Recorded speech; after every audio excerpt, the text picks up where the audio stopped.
안녕하세요. 까불고 개기다가 결국 쪽박찬 전남편 덕분에 인생 2회차를 시작한 40대 여성입니다. 가부장적인 남편이 돈 좀 만졌다고 깝죽대고 자기 분수를 모르고 선을 넘어버렸는데요. 제가요, 그걸 그냥 두고 보고 싶지 않더라고요. 절 무시하고 까내린 인간한테 인생사가 만만하지 않다는 걸 제 손으로 똑똑히 보여줬어요. 때마침 허술해서 준비가 안 되어 있던 상태라 제가 더 크게 혼내줄 수 있었죠. 옛말에 돌다리도 두들겨보고 건너라고 하잖아요. 안 그러면 제 남편처럼 박살나요. 사람도 계약도 사랑도 모두 마찬가지입니다. 제가 어떻게 그 인간의 허세를 박살내고 제 인생을 되찾았는지 들으시면 속이 좀 시원하실 수도 있어요. 더운 여름 제 이야기 들으시고 조금 시원해지길 바랄게요. 저는요, 정말 지극히도 평범한 사람이에요. 남들만큼 벌고, 남들만큼 배우고, 남들만큼 살아온 그냥 그런 사람이에요. 처녀적인 회사도 다녔고요. 결혼하고 애 낳고 나선 직장 그만두고, 그 뒤로는 줄곧 아이 키우고 살림하고 살고 있어요.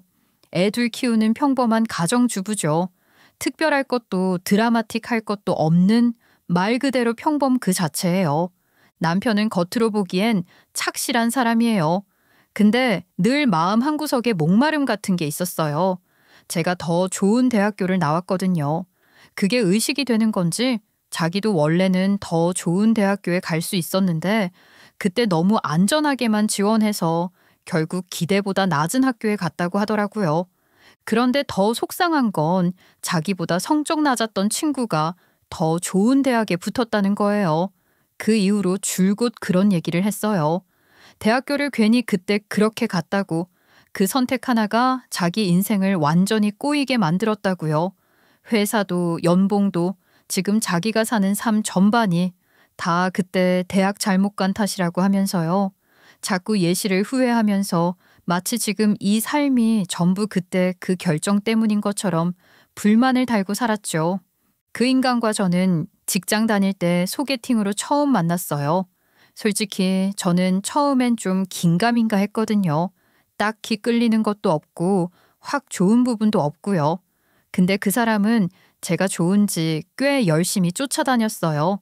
그래서 결국 소개팅하고 1년 만에 결혼하게 됐죠. 지금 생각해보니까 그 인간 인생에서 저를 만난 게 신의 한 수다 하는 생각이 들어요. 제가 생활력도 강하고 굉장히 독립적이라 남 귀찮게 안 하거든요. 남편 입장에서는 최고의 와이프 아닌가요?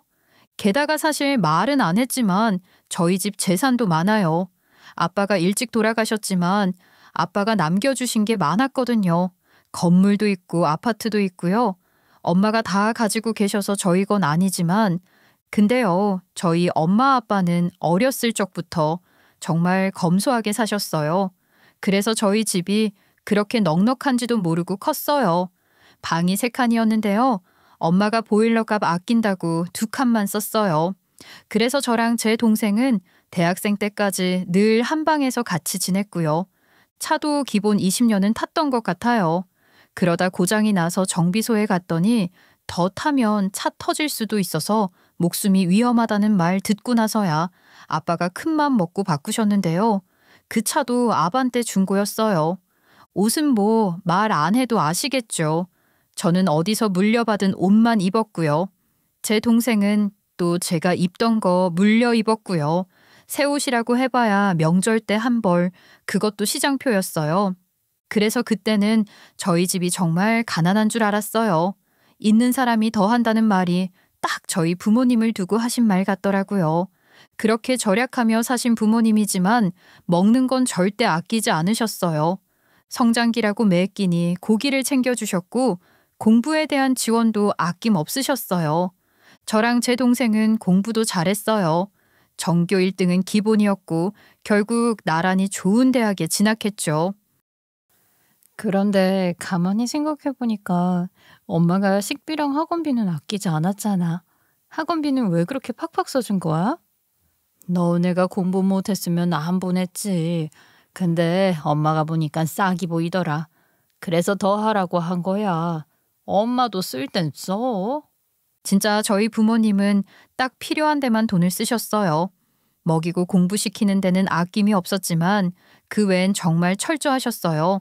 쓸데없는 데는 단 한 푼도 쓰지 않으시는 게 저희 부모님의 철칙 같았어요. 외식은 거의 없었고요. 여행은 가긴 갔지만 거의 캠핑 위주였어요. 요즘처럼 캠핑 시설이 잘 되어 있지도 않았는데 그땐 정말 노지에서 먹고 자고 싸고를 했어요. 그 습한 텐트에서 내 가족이 잔다고 생각해 보세요. 정말 더웠고 찝찝했지만 부모님 입장에서는 최고의 가성비 여행이었던 거죠. 최고의 계획형 부모님 밑에서 자라다 보니 저도 자연스럽게 뭐든 계획적으로 살게 됐어요. 공부도 그랬던 것 같아요. 계획을 세워서 차근차근 해나가다 보니 효율도 높았고 성적도 잘 나왔죠. 그렇게 배운 습관들이 생활 곳곳에 스며들었고 결국엔 삶 전체가 훨씬 체계적으로 굴러가게 됐어요. 저한텐 그게 곧 제대로 사는 법이었어요. 부모님을 보면서 저는 그렇게 배우고 그렇게 살아왔던 거죠. 이런 환경에서 자라서 그런지 저희 집이 돈이 좀 있다고 해서 그걸로 특별히 덕본 건 없었어요. 결혼할 때도 마찬가지였어요. 엄마는 처음부터 그러셨어요. 부족하면 네가 벌어서 시집가고 모자라면 또 벌어서 채워라. 남자한테 기대려고 하지 말고 결혼은 서로가 짐지는 거지 한쪽이 얹혀가는 게 아니야. 걱정 마. 안 그래도 남자친구 쪽도 보태줄 입장이 아니어서 우리끼리 모은 돈으로 집 얻고 살림살이 장만하려고. 그게 엄마의 단호한 철칙이었어요. 그래서 혼수나 결혼 비용도 철저히 반반으로 맞췄죠. 결혼은 둘이 하는 거니까 둘이 공평하게 돈 모아서 시작하라는 게 엄마의 말씀이었어요. 사실 저희 집 형편이 더 나았지만 그런 얘기 한 번 꺼내신 적도 없었고요. 그런데 상견례 때 시어머니 되실 분이 저희 집을 은근히 까내리더라고요. 저와 저희 엄마를 기선제압하고 싶었는지 마치 자기네가 굉장히 여유도 많고 아까운 아들 하나 주는 것처럼 말하더라고요. 우리 아들 태어났을 때 무당이 부잣집에 장가가서 덕 본다고 했었었는데 사람 일은 참 모르는 거예요. 요즘은 다들 힘들게 사니까요. 뭐 저희도 넉넉하진 않지만 사돈 내는 더 알뜰하게 사시는 것 같더라고요. 요즘 같은 세상에 그런 소박한 분위기 보기 드물죠. 그러게요. 저희도 워낙 검소하게 살아서요. 지금 살고 있는 다세대 주택 외에는 10층짜리 건물 하나랑 아파트 한 채밖에 없네요. 사돈댁은 더 있으시죠? 다들 돈 자랑하는 것 같으니까 안 하는 거죠. 저는 그렇게 생각해요. 그 말에 예비 시어머니 눈이 동그랗게 커졌어요. 당황한 기색이 얼굴에 그대로 드러났죠. 그런데 엄마는 거기서 멈추지 않고 예비 시댁에서 한마디도 더 못 꺼내게 말을 이어가셨어요. 보통은 남자 쪽에서 집해온다고들 하던데 저는 처음부터 그렇게 하지 말라고 했어요. 지들이 좋다고 결혼하는 건데 부모가 뭘 감나라 배나라 해요. 제가 들어가 사는 집도 아니고 지들만 좋으면 그만이죠. 안 그래요? 그리고 저희 딸한텐 항상 말해왔어요. 검소하게 살라고, 아끼며 살라고요. 결혼해도 허세나 기대는 거 없이 자기 목 알아서 잘 챙기면서 그렇게 살 거예요. 그 다음부터 예비 시어머니 태도가 눈에 띄게 달라졌어요. 빈정거리는 말투에 은근히 아래로 보는 기색이 있었는데요. 엄마가 단호하게 말을 딱 정리하고 나신 뒤로는 예비 시어머니가 갑자기 자세를 낮추기 시작했어요. 말끝마다 그렇죠 하며 맞장구를 치고 엄마 눈치를 자꾸 살피는 거예요. 아까까진 저희 집 살림살이 걱정이라도 하듯 말하던 분이 이번엔 갑자기 요즘에는 사동아치 생각 있는 분 만나기 쉽지 않다는 둥, 따님이 엄마 닮아서 야무질 것 같다는 둥 말을 돌리며 굽신굽신하기 시작했어요. 식사 끝날 무렵엔 거의 공손하게 앉아 앞으로 서로 잘 지내보자고 인사까지 하더라고요. 속이 시원하다 못해 좀 웃음이 나올 지경이었죠. 사실 저도 긴장했던 자리였는데 엄마가 단 몇 마디로 그 판을 정리해버리는 걸 보면서 이래서 괜히 허투루 보이면 안 되는 거라고 속으로 생각했어요. 결혼하고 나서도 저는 시댁에 크게 잘하려고 하지 않았어요. 딱 해야 할 만큼만 예의는 지키되 무리하지 않고 선을 지키며 살았죠. 그런데 시어머니는 저희 집이 잘 산다는 걸 알고 나서부터 저를 조금 어려워하시는 눈치였어요. 겉으로는 웃으시지만 늘 한 발 물러서서 조심스레 대하셨죠. 매번 저희 집에 올 때마다 반찬을 한 보따리씩 챙겨주시는데요. 그럴 때마다 꼭 저희 엄마 안부를 물으시더라고요. 만날 때마다 저희 엄마 안부를 빠뜨리지 않고 물으시는 걸 보면 나름대로 저희 집을 의식하고 계신 것 같았어요. 그렇게 시어머니와는 어느 정도 교통정리가 된 것 같았어요. 적당한 거리 두기로 서로 불편하지 않게 지내는 선은 맞춰졌거든요. 그런데 정작 문제는 남편이었어요. 결정적으로 그 사람은 전혀 바뀌지 않더라고요. 항상 상황 탓만 하면서 자존심은 끝도 없이 부리고요. 무슨 일을 해도 자기 책임은 없고 세상이 문제고 타이밍이 문제고 그런 식이었어요. 말하자면 스스로를 피해자로 여기면서도 자기는 절대 잘못한 게 없는 사람. 딱 그런 유형이었죠. 게다가 사고방식도 완전히 옛날에 머물러 있었어요. 남자는 이래야 하고 여자는 저래야 한다는 식의 가부장적 생각에 여성에 대한 편견도 꽤 뿌리 깊더라고요. 딱 한마디로 말하면 그냥 꼰대였어요. 젊은 얼굴에 사고는 고리탑은 그 자체였죠. 요즘 여자들은 많이 배워서 남자랑 똑같이 대우받겠다고 설치는데 결국 육아휴직 쓸 거잖아. 그럴 바엔 그냥 여자는 고졸만 뽑아서 남자 직원들 서포트나 해주고 빠질 땐 빠지는 게 낫지.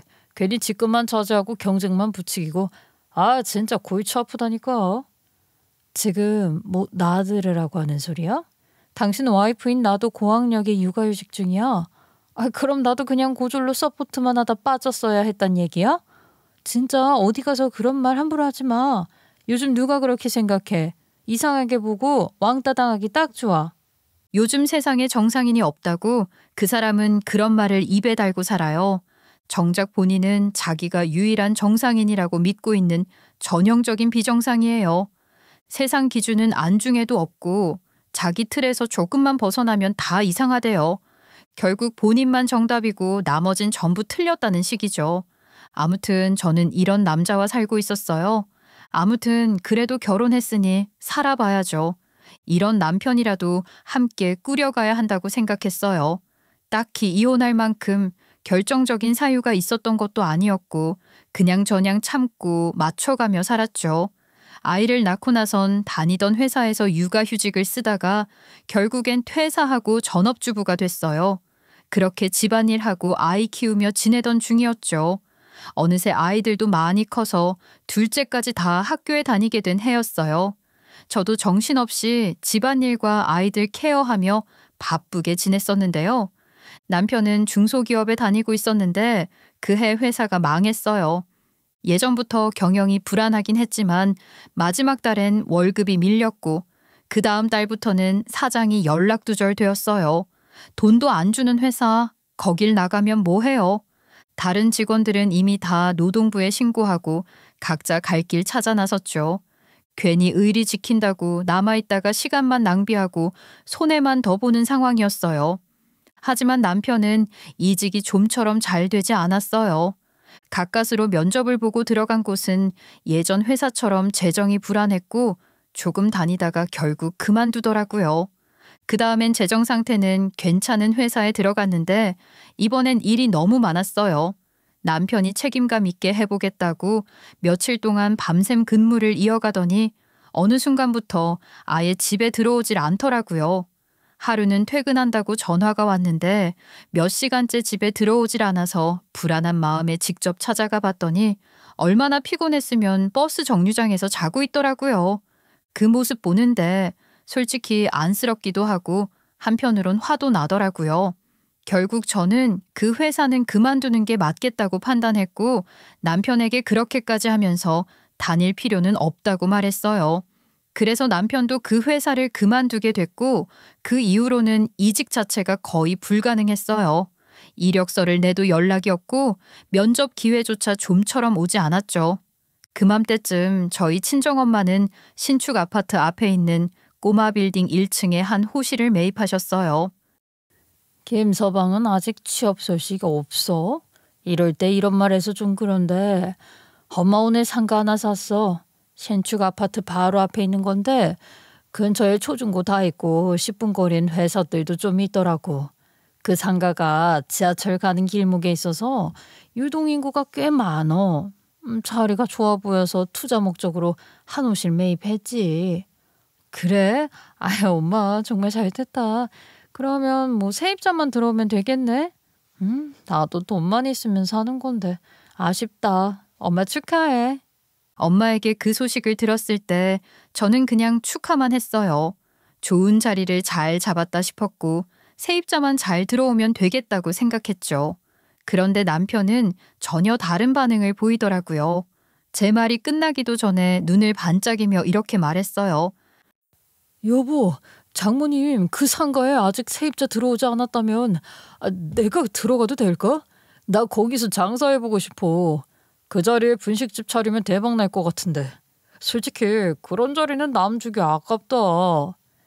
저는 잠깐 망설였지만 뭐 남편 말대로 위치도 좋고 유동인구도 많으니 잘 될 것 같다는 생각이 들었어요. 그래? 하긴 그렇게 좋은 자리면 뭐라든 잘 될 것 같긴 한데 특히 먹는 장사는 워낙 꾸준하잖아. 그러면 내가 엄마한테 한번 말해볼게. 그렇게 얘기했더니 엄마도 별다른 말 없이 해보라고 하시더라고요. 그렇게 저희는 본격적으로 장사 준비에 들어가게 됐어요.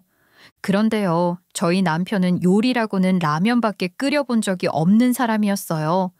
그래서 제가 며칠 동안 정성 들여 떡볶이 소스를 직접 개발했고 그걸 남편에게 전수해줬어요. 아이들도 먹을 거라 조미료는 넣지 않고 최대한 건강하게 만들었죠. 자극적이지 않으면서도 깔끔한 맛이 은근히 중독성 있었어요. 그러던 중 TV에서 한 요리 전문가가 나와 이런 말을 하더라고요. 장사를 하려면 근처 사람들만 오는 게 아니라 멀리서도 일부러 찾아오게 만들어야 한다고요. 그 말을 듣고 저희도 다시 고민에 들어갔어요. 그때 개발한 떡볶이 소스는 아이들이 먹기 좋은 순한 맛이었지만 어른들이 먹기에는 좀 밋밋할 수 있겠다 싶었어요.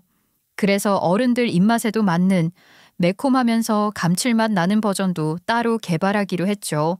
며칠을 또 실험하면서 재료를 바꿔보고 비율을 조정하다가 드디어 두 번째 소스를 완성했어요. 남편이 한 입 먹고는 바로 엄지를 번쩍 들더라고요. 나는 이게 더 맛있는데. 역시 요리는 여자가 잘한다. 이거 두 가지 다 팔면 진짜 대박 나겠다. 요리에 여자 남자가 어딨어? 남자 요리사도 얼마나 많은데. 레시피 다 적어놨으니까 당신도 한번 만들어봐. 그렇게 남편은 제 레시피 그대로 따라하기 시작했고 메뉴 두 가지를 모두 판매하기로 했어요.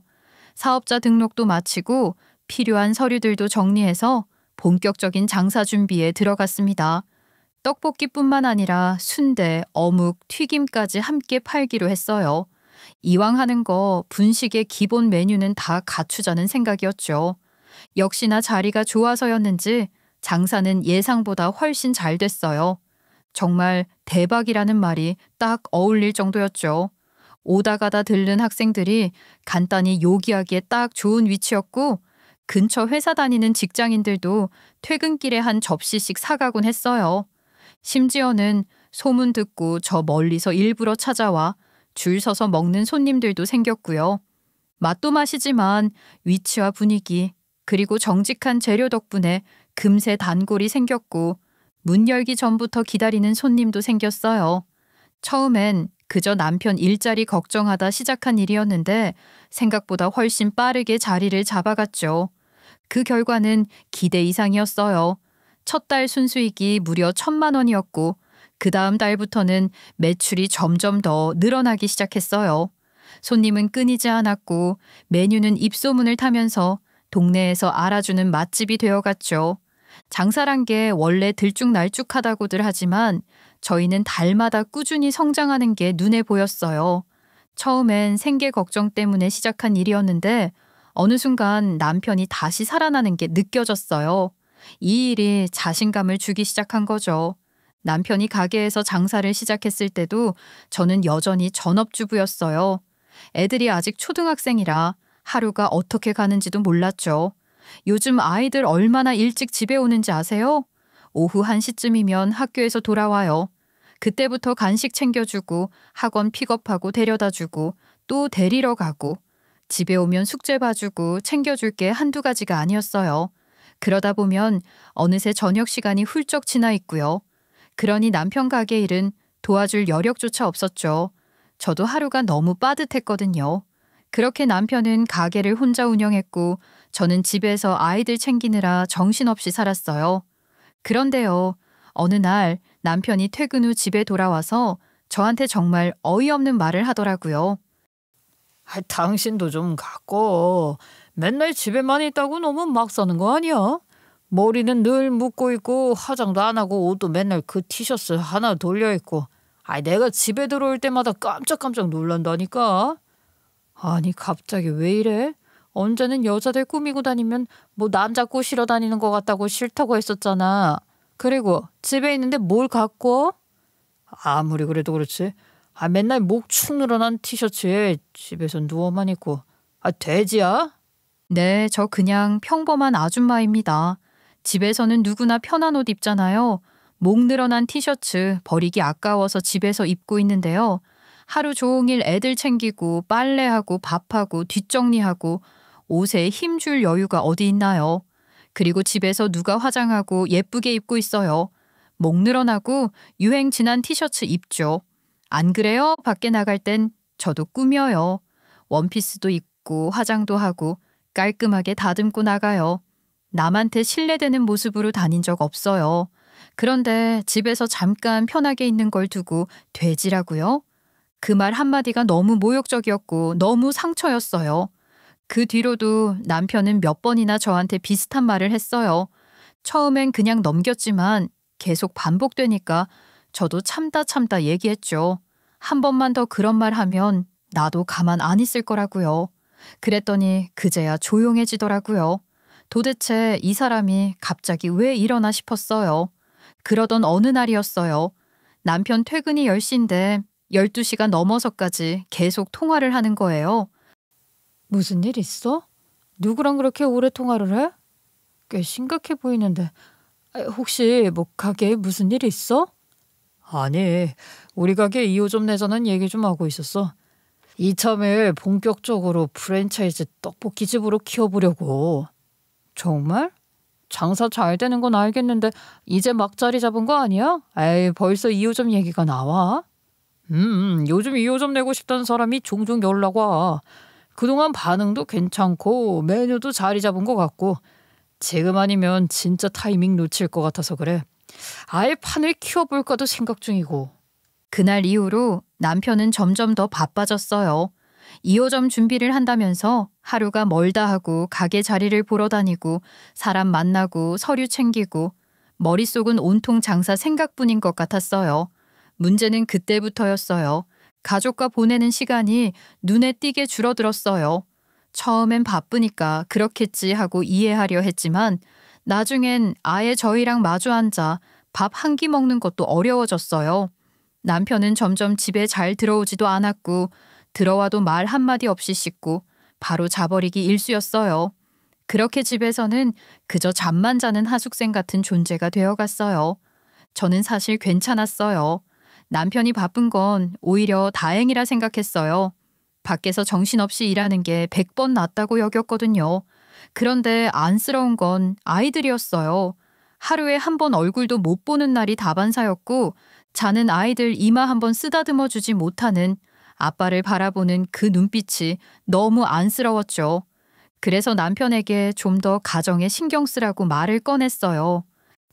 이번 주말엔 가게 문 닫으니까 애들이랑 박물관이라도 가자. 오랜만에 가족끼리 같이 시간 좀 보내자. 응? 지금 얼마나 중요한 시기인데 그런 소리를 해. 제발 시비 좀 걸지 마. 뭐라고? 애들한테 관심 좀 가지라고 한 말이 그게 시비야? 당신 아빠라는 걸 잊고 사는 건 아니지? 남편은 대답 대신 제 모습을 쑥 훑어보더니 또 엉뚱한 소리를 하기 시작했어요. 당신 요즘 거울 좀 봐. 그런 당신이랑 같이 밖에 나가고 싶지도 않다고. 옷은 왜 그렇게 입고 다녀? 다른 집 옆편 애들처럼 화장도 좀 하고 피부과도 다니고 그러면 안 돼? 도대체 여성미라고는 찾아볼 수가 있어야지. 그 말에 저는 순간 눈이 뒤집히더라고요. 아니 이 사람이 지금 뭘 잘못했는지도 모르고 나한테 면박을 주고 있구나 싶었죠. 왜? 이제 돈 좀 만지니까 눈이 좀 높아졌니? 당신이 밖에서 일하는 동안 나는 애들 다 챙기고 집안 살림해. 당신이 자랑하는 가게 그 떡볶이 소스도 누가 만들어줬는데. 이 집이 이만큼 돌아가는 게 누구 덕인데 지금 그따위 말을 해? 애들이 아빠 얼굴 못 보고 자는 날이 며칠째인 줄은 알아? 그래서 당신이 돈 안 벌고 집에 있는 거잖아. 집에 있으면서 뭐 하나 제대로 하는 것도 없으면서. 뭐라고? 다른 집 여자들이랑 비교돼? 그렇게 비교질 할 거면 내가 만든 레시피로 장사하는 가게 당장 빼버린다. 당신 손에 들린 게 뭔 줄 알고 살아. 내가 다 만들어준 거야. 그 말을 듣고 남편은 입을 꾹 다물더니 어이없다는 표정으로 절 쳐다봤어요. 기막히다는 듯 웃기까지 하더라고요. 그 순간 저는 이 사람이 지금 뭘 놓치고 사는지도 모르고 자기만 잘났다고 착각하고 있구나 싶었어요. 그날 이후 남편은 며칠 동안 말 한마디 없이 지냈어요. 냉전이 시작된 거죠. 서로 말을 아끼고 필요한 말만 건네는 날들이 이어졌어요. 그런데 그런 상황 속에서도 남편은 2호점 준비에 박차를 가하더라고요. 집에서는 말이 없으면서도 가게 일에는 열정이 넘쳤어요. 그리고 얼마 후 남편은 2호점 부지를 정했다고 알려왔어요. 그때서야 오랜 침묵이 깨졌죠. 그리고 저는 애들 학교 보내고 그 부지를 저 혼자 보러 갔었는데요. 생각보다 꽤 괜찮았어요. 같은 구는 아니었지만 너무 멀지도 않았고 기존 가게와는 어느 정도 거리가 있어서 서로 매출에 영향을 주지는 않을 것 같았죠. 입지도 나쁘지 않고 주변 환경도 괜찮아서 솔직히 장사만 잘하면 충분히 가능성 있어 보였어요. 남편은 가게 계약을 이미 마쳤다고 했고요. 그 말과 함께 인테리어도 바로 들어갔다고 하더라고요. 속도감 있게 일이 착착 진행되고 있었죠. 2호점을 책임질 점장도 미리 면접을 보고 뽑아놨다고 하더라고요. 남편과 감정은 안 좋았지만 그래도 살아온 세월이 있고 저도 남편이 어떻게 하면 화를 풀 수 있는지 알고 있기에 이런 안 좋은 감정은 언제든 해소할 수 있는 부분이니까 일단 하고 있는 일에 집중하고자 남편과 업무적인 이야기만 나누고 있는 중이었죠. 하루는 인테리어 진행 사항도 확인할 겸 점장 얼굴도 볼 겸 2호점으로 갔어요. 그런데요, 2호점 점주는 직원 개념으로 채용한 사람인데요. 제가 깜짝 놀란 건 그 점장이 여자라는 거예요. 남편이 평소에 여자랑 같이 일하는 걸 굉장히 싫어했었잖아요. 여성에 대한 편견도 심한 사람인데 그래도 처음엔 이 일을 잘 맡을 사람인가 하고 그냥 그러려니 했어요. 그런데 이상하게 두 사람 사이에서 묘한 분위기가 느껴지더라고요. 정확히 뭐라고 말은 못하겠는데 말투며 눈빛, 행동 하나하나가 그냥 좀 이상했어요. 생각해보면 그 여자 점장은 아담한 체형의 요목조목 귀여운 인상이었어요. 요즘 말로 강아지 상이었는데요. 딱히 예쁘다고는 못해도 귀엽고 말 잘 들을 것 같은 그런 이미지 있잖아요. 게다가 옷도 깔끔하게 잘 입고 말끝마다 네 사장님 하며 공손하게 대답하는 모습에 남편이 싱긋 웃더라고요. 그 미묘한 표정 하나하나가 저한텐 낯설고 불편했어요. 단지 직장 상사와 직원 사이일 뿐이라고 하기엔 뭔가 마음이 자꾸 걸렸죠. 그동안 저한테 그렇게 좀 갖거라 어쩌라 하던 말들이 순간 머릿속을 저 여자 때문에 그런 건가 싶더라고요. 아니 정황상 그렇잖아요. 그래서 이걸 확인해 보고 싶었어요. 집에 오자마자 남편한테 물었죠. 당신 점장이란 여자랑 바람났어? 아주 눈에서 꿀이 뚝뚝 떨어지더라. 당신도 다정하게 웃을 줄도 알더라. 왜 보기만 해도 저절로 미소가 지어져? 제 말이 끝나자마자 남편이 급발진을 한 듯 갑자기 버럭 소리를 버럭버럭 지르더라고요. 뭐 바람? 생사람 잡지 마. 집에서 노니까 온종일 쓸데없는 생각만 하지. 남자가 밖에서 일하면 고생한다고 걱정은 못 해줄 망정 바람 났냐는 말부터 나오냐? 그래서 계속 나한테 갖거라 어쩌라 그런 거 아니냐고. 당신이 언제부터 여자랑 같이 일을 했다고 여직원을 뽑아? 그 점장 좋아하니? 아, 진짜 생각하는 수 좀 참 한심하다 한심해. 더러워서 못 살겠다 진짜.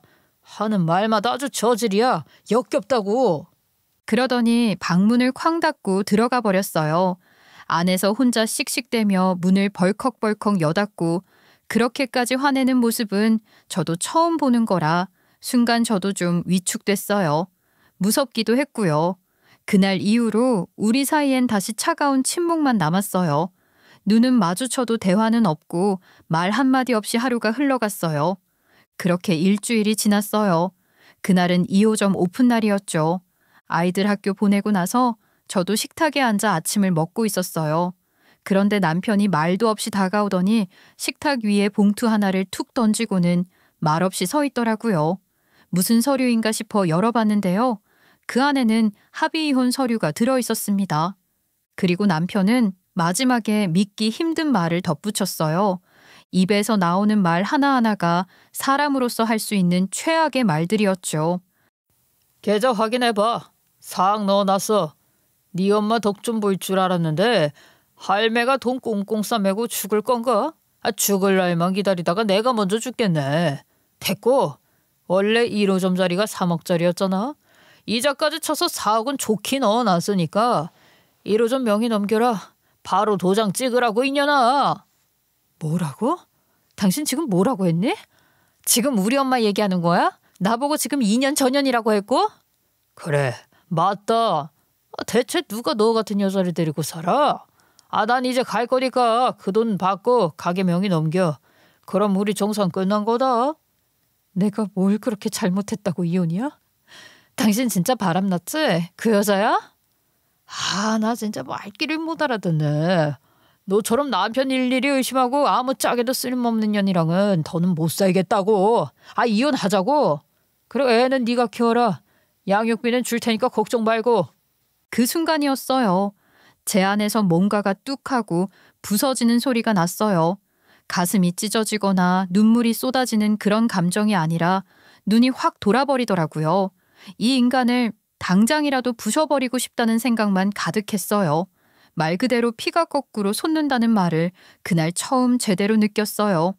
근데요, 그런 상황에서도 제 머리는 오히려 맑아졌어요.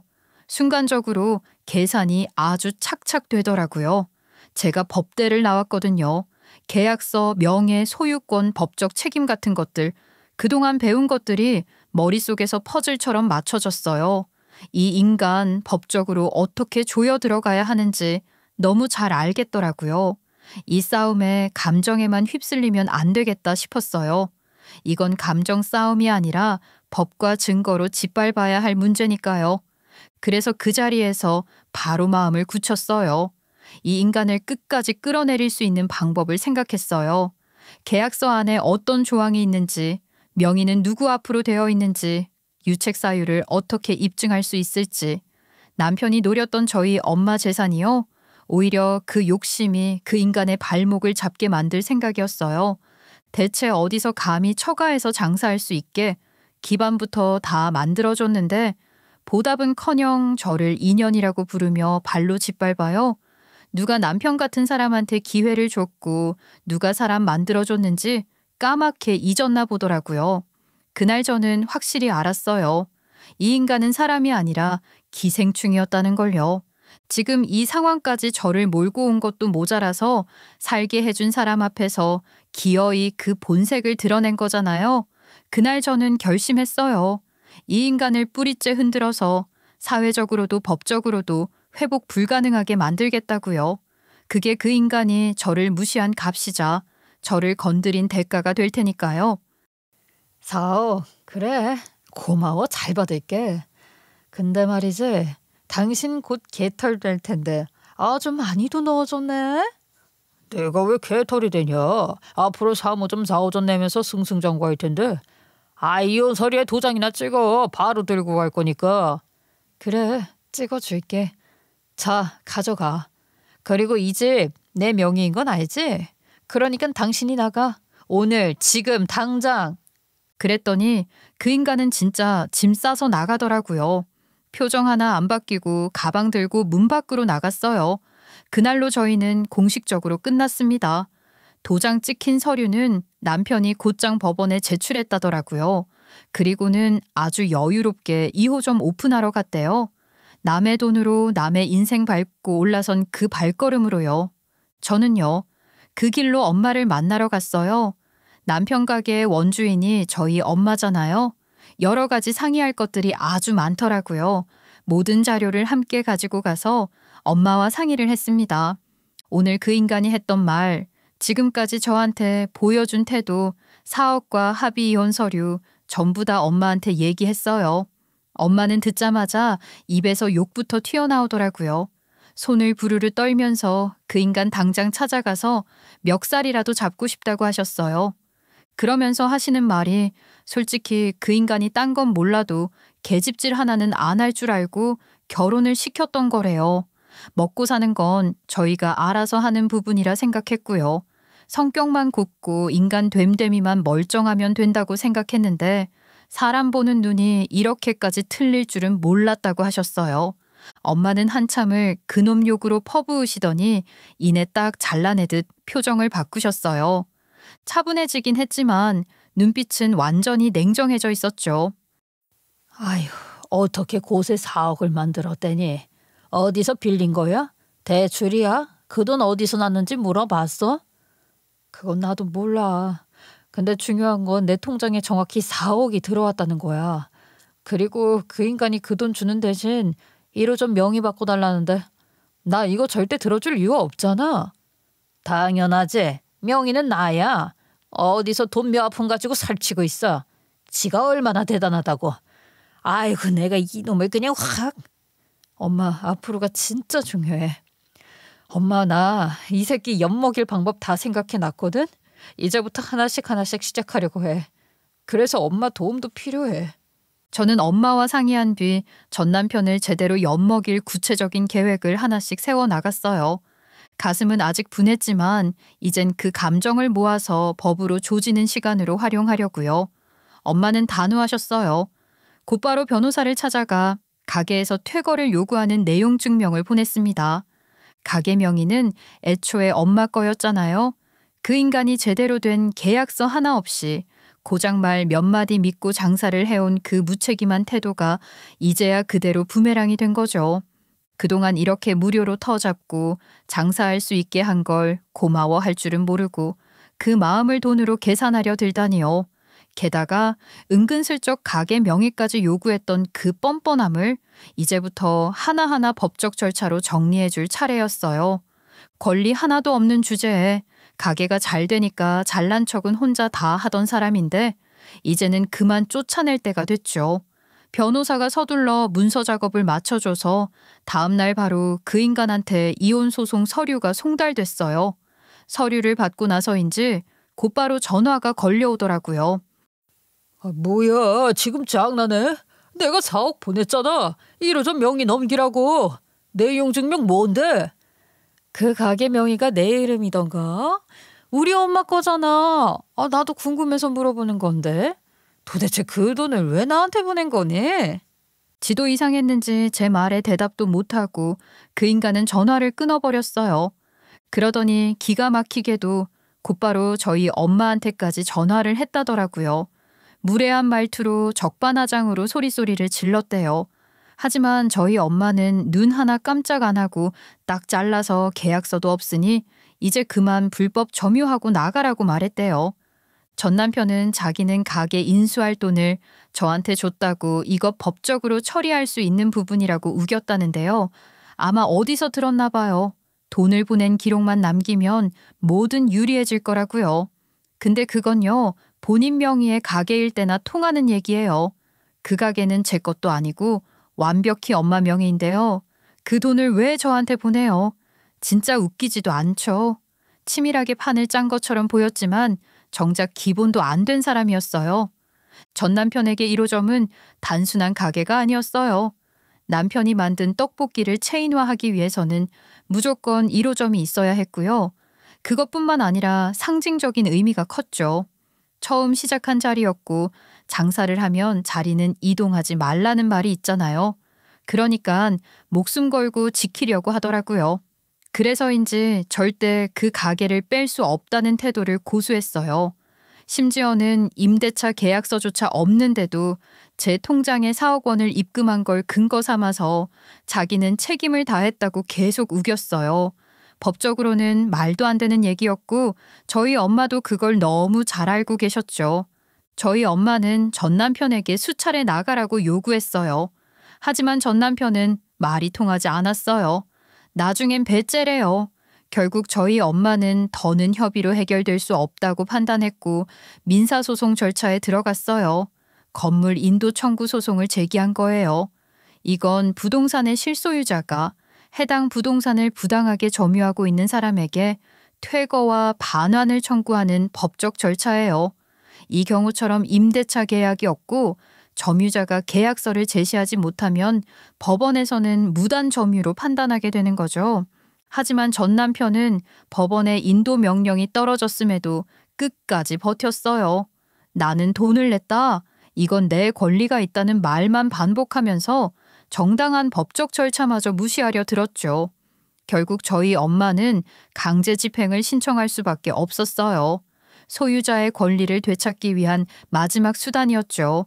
그날 법원 집행관이 정해진 날짜에 도착했고 현장에는 경찰까지 함께 동행했어요. 혹시 모를 충돌이나 불상사를 막기 위한 조치였죠. 전 남편은 결국 아무 말도 못하고 가게를 비워야 했어요. 주방기기부터 시작해서 냉장고, 조리대, 포스기기, 간판까지 전부 철거됐고요. 가게 안은 순식간에 텅 비워졌어요. 가게 문에는 새 자물쇠가 채워졌고 이제 그 공간은 다시 저희 엄마 소유로 온전히 돌아왔습니다. 전 남편은 그 후로도 계속 덤벼들었어요. 가게를 빼앗긴 게 억울하다며 자기가 가만히 있을 것 같냐고 으름장을 놓더라고요. 법원에 직접 출석하고 변호사까지 선임했죠. 하지만 소용없었어요. 매매 계약서도 없고 등기 이전도 안 된 상태에서 소유자의 딸한테 아무리 돈을 보냈다고 주장해봤자 법적으로는 아무 힘도 없었거든요. 결국 재판에서도 완패했고 그렇게 1호점은 공식적으로 문을 닫게 됐어요. 그 인간 판결문 들고 나오는 날엔 진짜 좌절한 얼굴이더라고요. 자기가 뭘 잘못했는지도 모른 채 그제서야 현실을 받아들이는 눈치였어요. 그렇게 전 남편이 애지중지하던 1호점은 문을 닫았고요. 가게는 다 비워져서 텅 비었습니다. 그 만견자실한 표정을 보니까 고소하더라고요. 아마 그 인간은 그걸로 끝났다고 생각했을 거예요.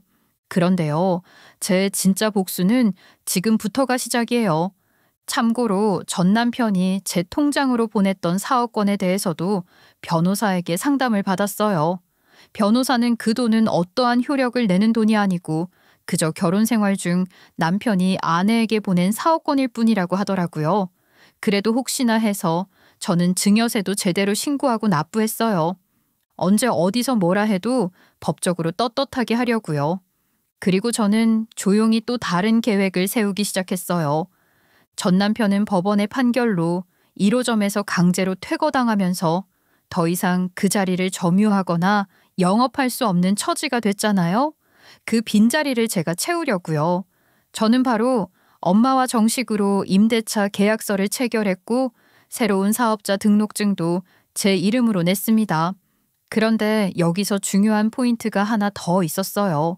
저는 남편이 예전에 쓰던 가게 이름과 똑같은 이름으로 등록했어요. 그 가게명은 이미 지역에서는 어느 정도 알려져 있었고 남편도 그 이름을 계속 2호점에서 사용하고 있었죠. 하지만 놀랍게도 그 이름은 정식으로 상표권 등록이 안 돼 있었던 거예요. 그러니까 남편은 그냥 뭐든지 계획만 하고 치밀하게 실행을 하지 않고 있었던 거죠. 그래서 저는 바로 특허청에 상호와 로고를 포함해 상표 등록 출원을 했고 등록 절차를 빠르게 밟았어요. 상표는 먼저 등록한 사람이 권리자가 되거든요. 그렇게 해서 저는 해당 떡볶이 브랜드의 공식 권리자가 되었습니다. 그랬더니 무슨 일이 일어났는지 아세요? 그 순간부터 전 남편은 제 상표를 무단으로 사용하는 입장이 되더라고요. 전 남편이 2호점에서 저와 똑같은 상표를 가지고 쓰고 있으니까요. 상표권 침해는 법적으로 소송이 가능하거든요. 저는 전 남편의 2호점이 제 상표를 무단으로 사용하고 있다는 이유로 정식으로 상표권 침해 소송을 걸었고요. 결국 상표권을 침해했다는 판결이 나서 저에게 위자료를 물어줘야 했어요. 꼭 이렇게까지 해야 해? 나에게서 모든 걸 다 빼앗아 가려고? 당신도 나한테 그랬잖아. 나는 당신 때문에 내가 그동안 쌓아온 인생이 산산조각 났어. 그건 생각 안 해봤어? 그리고 우리 엄마 덕 보는 건 나랑 결혼 생활할 때 얘기지. 이혼해서도 덕 보려고 했어? 나 이렇게까지 일 치밀하게 할 수 있는 여자야. 집에서 살림한다고 무시받을 사람 아니라고. 이제 알겠어? 남편이 순간 당황한 표정으로 미안하다면서 사과를 했어요. 하지만요, 이미 너무 늦었어요. 그 사과 저는 받아주지 않았어요. 앞으로는 사과도 법을 통해서 하라고 했습니다. 그리고 저는 원래 1호점이 있었던 그 자리에서 동일한 간판, 동일한 레시피로 떡볶이 장사를 다시 시작했어요. 애초에 그 소스는 제가 만든 거였고 저만큼 그 맛을 정확히 낼 사람은 없었으니까요. 다시 문을 열자 사람들이 소문 듣고 몰려들었고요. 전보다 더 맛있어졌다며 기뻐했어요. 그렇게 저는 다시 가게를 일으켰고 소중한 제 이름으로 제 브랜드로 당당하게 장사를 이어갔습니다. 그리고요, 이 모든 일이 얼마나 걸린 줄 아세요? 합의 이혼 진행과 1호점 법적 분쟁까지 겹쳐서 3개월 안에 동시에 처리된 일이었어요. 이 짧은 시간 동안 2개의 큰 사건을 진행하면서 정말 머리가 터지는 줄 알았지만 그만큼 저는 단단해졌고 그래서 제 인생을 제 손으로 되찾았습니다. 결국 전 남편은 상표권 소송에서 밀리면서 2호점 간판을 떼어내고 전혀 다른 이름으로 바꿔 달 수밖에 없었어요. 그토록 자랑하던 간판이 이젠 자기 것도 아니라는 사실에 꽤 자존심 상해하더라고요. 간판 바꾸는 날 제 가게에 커피를 사가지고 오더니 이야기 좀 하재요. 저는 알바생에게 가게를 맡기고 남편과 근처 공원에 가서 이야기를 했습니다. 나 이제 진짜 남은 게 없다. 날 좀 봐주면 안 돼? 너무 힘들어서 더는 못 버티겠어. 너한테 남은 게 왜 없어?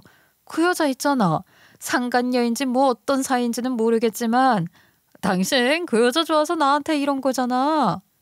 그 말을 듣더니 그 인간이 갑자기 꿀 먹은 벙어리처럼 입을 다물더라고요. 그리고는 한참 뜸을 들인 끝에 처음으로 솔직하게 털어냈습니다. 사실은 그 여자랑 사귀는 거 아니야. 그냥 나 혼자 좋아한 거야, 혼자. 정말이야, 믿어줘. 알고 보니 전 남편이 2호점 점장과 실제로 바람이 났던 건 아니었어요. 그 여자분은 30살 후반의 미혼이었고요. 그냥 가게에 취업한 상냥한 사람이었어요.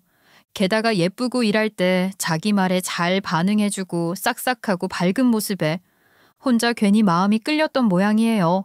그래서 몇 번 사적인 연락도 시도하고 은근히 들이댔다고 하는데요.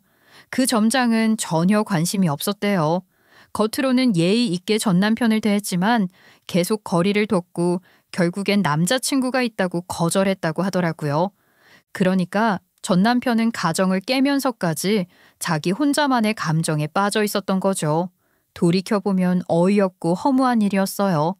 바보 같은 사람이죠. 그 여자랑 재혼할 생각까지 하면서 저한테 이혼을 질러본 거였대요.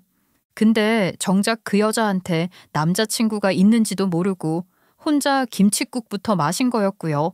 뭐든 일단 지르고 보는 성격이라 사람이 치밀하지 못해요. 그리고요. 그런 괜찮은 여자가 이미 이혼까지 한 데다 편견에 휩싸인 꼰대 같은 전 남편을 왜 만나겠어요? 정말 웃기게도 본인만 자신 있었던 거죠. 자신감 하나는 넘치더라고요. 쓸데없이. 전 남편이 간판을 바꾼 뒤에도 몇 번 더 찾아왔어요. 가게가 영 시원치 않다고 해요. 결국 어느 날 제 앞에 앉아 진심을 꺼냈습니다. 정말 미안해. 내가 다 잘못했어. 이기적으로 굴었던 것도 당신한테 상처 준 것도 다 내가 잘못했어. 한 번만 봐주면 안 될까? 나 진짜 다시 돌아가면 잘할게. 가정에 충실하고 아이들한테도 진짜 좋은 아빠가 될게. 기회를 줄 수 있어? 사정이 딱하긴 하네. 근데 그게 나랑 뭔 상관이니? 이제 와서 울먹인다고 내가 구제라도 해줄 줄 알았어? 당신이 깬 가정이야. 나는 당신한테 받은 상처, 그 조롱, 그 말들 절대 못 잊어. 그리고 애들 아빠라고 애들 보여주고 싶지도 않아. 그냥 당신은 당신대로 살아. 취업도 안 된다며? 어디 너 잘났으니까 발버둥 한번 쳐보시지. 그럼 말이야. 나한테 이유 좀 내주면 안 돼? 지금 가게는 간판이 달라서 그런지 사람들이 안 와. 그리고 묘하게 맛이 다르대. 나 잘할 테니까 이유 좀만 내줘라. 그럼 예전처럼 정말 열심히 해볼게. 뭐라고? 지금 뭐라고 했어? 아, 진짜 대박이다. 어떻게 그딴 생각을 할 수 있어? 당신이랑 나는 이혼한 사이야. 그런 사이가 같이 일을 한다고? 당신 같으면 그게 말이 된다고 생각하니? 아우, 난 모르겠고 미련도 없고 정도 다 떨어졌어. 정신 차려. 이상한 소리 말고 그냥 꺼져. 그날 이후 전 남편은 결국 가게를 정리하고 조용히 지방으로 내려가겠다고 했어요. 짐도 빠르게 정리하더니 마지막이라고 아이들 얼굴은 보고 가겠다고 하더라고요. 그래서 아이들과 짧게 작별 인사를 했어요. 떠나기 전 남편은 저한테 양육비는 꼬박꼬박 보낼 테니까 돈 보내는 날은 저와 전화 통화를 하자고 하는 거예요. 관계를 어떻게든 다시 이어보려는 속셈이 느껴졌죠. 그래서 저는 단호하게 거절했습니다. 어찌나 불쌍한 척 연기를 하는지요. 나무주연상 트로피가 있으면 그 인간한테 줬을 거예요. 그러면 제가 받아줄 거라고 생각했나 봐요. 애들한테도 그런 모습 보이면 애들이 아빠 불쌍해서 저한테 잘 말이라도 해주길 바랐겠죠. 그래서 제가 구제라도 해줄 거라고 착각했나 봐요. 하지만 이제 아이들도 다 알아요. 엄마와 아빠가 왜 이혼했는지, 왜 따로 사는지, 그리고 엄마가 왜 아빠를 용서하지 못하는지도요. 그래서 아이들 역시 아빠에게 존경심은커녕 기대도 없어요. 그저 아빠니까 생물학적 아버지라서 형식적으로 만날 뿐이에요. 그 이상도 이하도 아니에요. 엄마, 내가 아빠한테 그만하라고 했어. 엄마는 이제 아빠 하나도 안 불쌍해 한다고. 있을 때 잘하지 그랬냐고 했지. 그리고 아빠는 아빠대로 인생 잘 살라고 엄마 귀찮게 하지 말라고 했어. 자꾸 아빠가 엄마한테 가서 아빠 불쌍하다고 얘기해달라고 했거든. 맞아. 맨날 형아하고 나한테 전화와서 엄마 뭐하냐고 묻는 게 첫 번째 질문이고 아빠 얘기 좀 잘해달라는 게 두 번째 말이야. 있잖아. 엄마랑 아빠 일은 너네한테 부담 줘서 미안해. 근데 아빠 너네한테 좋은 아빠야. 그 마음은 잊지 않았으면 해. 아빠 앞으로도 너네한테 최선을 다할 거야. 너네를 향한 아빠 마음은 오해하지 않았으면 좋겠어. 알았지? 이렇게 어른이 어른답지 못하면 아무리 부모라도 아이들 마음속에서 신뢰를 잃는 건 한순간이에요. 말이 통하지 않고 책임도 지지 않고 자기 합리화만 반복하면 아이들도 결국 그 사람을 어른으로 보지 않게 되더라고요. 그래서 이제 이 집에 남은 유일한 어른인 저는 아이들에게 끝까지 책임을 다하려고 해요. 누구보다 든든한 부모가 되어주고 싶거든요. 일단 저 혼자라서 돈을 벌어야 하잖아요. 다행히 가게는 여전히 잘 되고 있어서 돈 걱정은 안 해요. 생활에 전혀 부족하지 않고 넘치죠. 하지만 2호점은 안 내려고요. 지금 이 정도가 딱 좋아요. 욕심이 과하면 오히려 화를 부르잖아요. 저는 이제 욕심보다 지킴의 삶을 살기로 했어요. 어쩌면 그게 더 어려운 일일지도 모르지만 과하지 않게 행동하려고 합니다. 친정엄마는 여전히 돈은 꽉 쥐고 계세요. 그런데 제가 일을 시작하자 지금은 저희 아이들 돌봐주시면서 든든한 지원군이 되어주고 계시죠. 아마 이대로 쭉 살 것 같아요. 크게 바랄 것도 없이 이렇게 평범하게 사는 게 결국 제일 큰 행복이더라고요. 누구나 삶에서 한 번쯤은 무너지는 순간을 맞이하죠. 그때 진짜 중요한 건 다시 일어날 힘을 어디서 끌어오느냐예요. 저는 저와 아이들을 위해 그리고 제 삶을 지키기 위해 일어섰어요. 돈도 사람도 결국 지나가지만 스스로 세운 삶은 남더라고요. 이제는 욕심 없이 단단하게 그리고 저답게 살아가려 합니다. 제 행보에 응원 많이 해주세요. 제 이야기는 여기까지입니다. 감사합니다.